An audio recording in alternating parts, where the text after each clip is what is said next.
Atos dos Apóstolos, capítulo 15, a questão sobre guardar a lei. Alguns homens que haviam descido da Judéia passaram a ensinar aos irmãos: se não vos circuncidardes conforme a tradição instituída por Moisés, de forma alguma podeis ser salvos.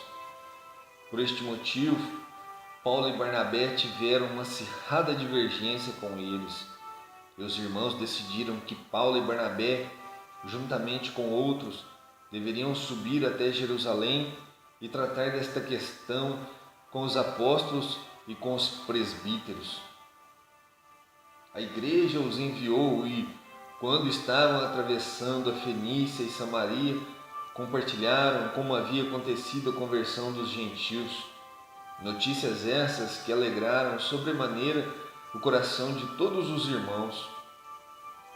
Tendo eles chegado a Jerusalém, foram muito bem recebidos pela igreja, pelos apóstolos e por todos os presbíteros, a quem relataram tudo que Deus havia realizado por intermédio deles.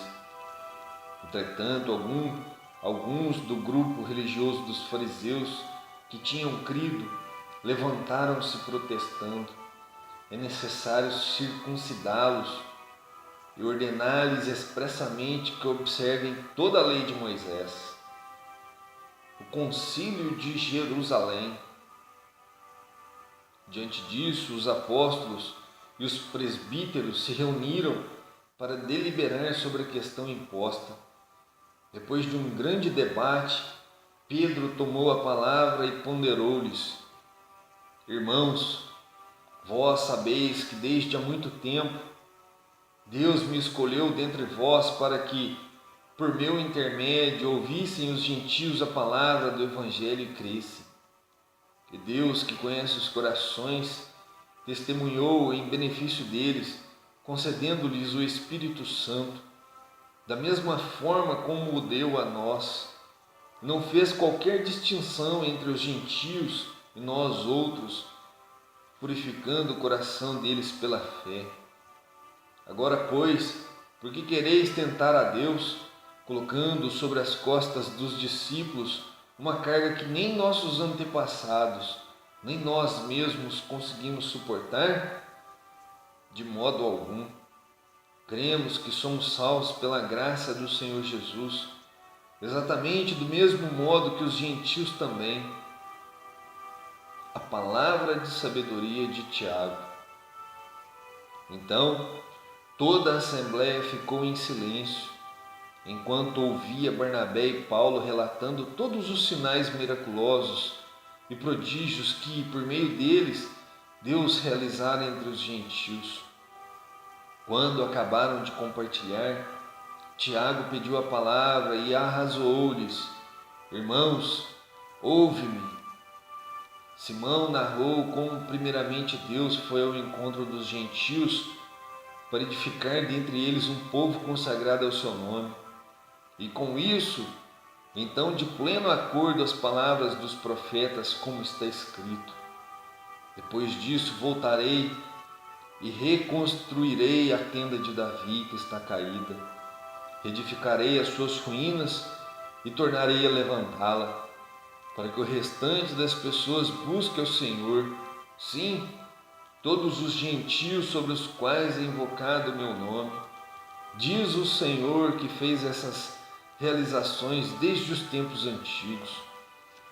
Portanto, julgo que não se deve constranger aqueles que dentre os gentios se convertem a Deus. Todavia, escrever-lhes que se abstenham das contaminações dos ídolos, da imoralidade, da carne de animais sufocados e do sangue. Porque desde os tempos antigos, Moisés é pregado em todas as cidades, bem como é lido nas sinagogas em todos os dias de sábado. O concílio chega a uma decisão.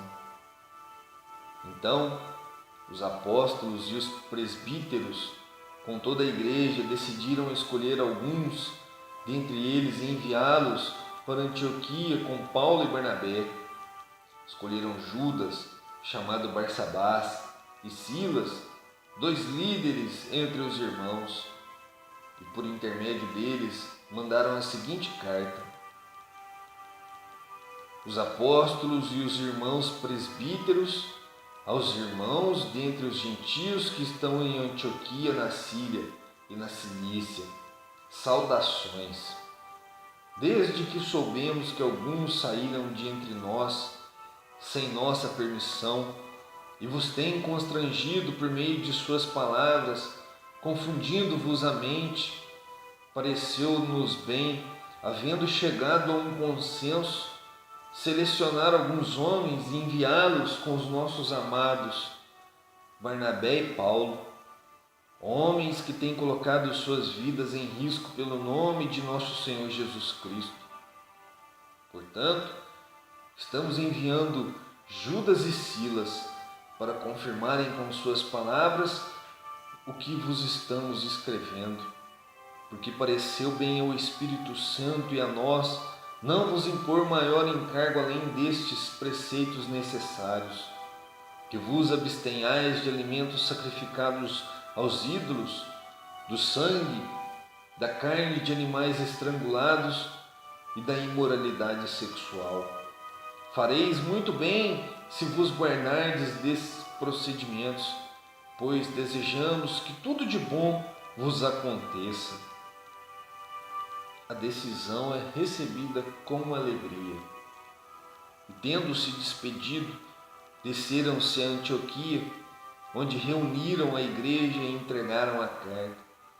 Os irmãos a leram e muitos se alegraram com sua encorajadora mensagem. Judas e Silas, que eram profetas, exortaram e fortaleceram os irmãos com muitos ensinamentos. Havendo, porém, dedicado algum tempo ali, foram despedidos pelos irmãos com a bênção da paz, a fim de que retornasse aos que o haviam enviado.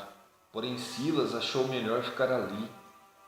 Paulo e Barnabé também permaneceram em Antioquia, onde, com muitos outros irmãos, pregavam e ensinavam a palavra do Senhor. Barnabé e Paulo se separam. Passados alguns dias, Paulo propôs a Barnabé: voltemos agora para visitar os irmãos por todas as cidades nas quais pregamos a palavra do Senhor, a fim de observarmos como estão vivendo. E Barnabé queria que João, também chamado Marcos, os acompanhasse.